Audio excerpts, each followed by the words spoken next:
రేవంత్ రెడ్డి ఢిల్లీకి పోతే దొంగ లెక్క చూస్తున్నారు అని అంటుండో.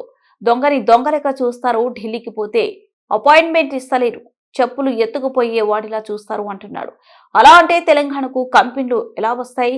రూపాయి పైసా లేదు అంటాడు. అభివృద్ధి చెయ్యాలంటే కాంగ్రెస్ పార్టీకి ఓటేయాలి అని అంటాడు. ఎనకటికి మింగి మెతుకు లేదు కానీ మీసాలకు సంపంగి నూనె అన్నట్టు ఉంది రేవంత్ రెడ్డి కథ. కేటీఆర్ చెప్పులు ఎత్తుకపోతాడని అపాయింట్మెంట్ ఇస్తలేరంట. ఇట్లా మాట్లాడినాక ముఖ్యమంత్రి ఎవడన్నా వస్తాడా కొత్త గీడికి? ఉన్న కంపెనీలు పారిపోతాయి తప్ప ఎవడన్నా కొత్తోడు వస్తాడు? గిసొంటి వాడు అంటే అభివృద్ధి చేస్తాడు. రేపు షేక్పేటకు ఈయన కాడనే రూపాయి లేదు. తెలుగులో సామెత చెప్తారు చూడు, మింగ మెతుకులేదు కానీ మీసాలకు సంపంగా నూనె పెట్టిండట వెనకకెవడో గట్ల. ఆయనకంటే పైసలు లేవంట, కానీ డెవలప్మెంట్ కావాలంటే కాంగ్రెస్ కోటేయాలనంట. యాడికెళ్ళి చేస్తావు డెవలప్మెంట్ మరి పైసలు లేకపోతే?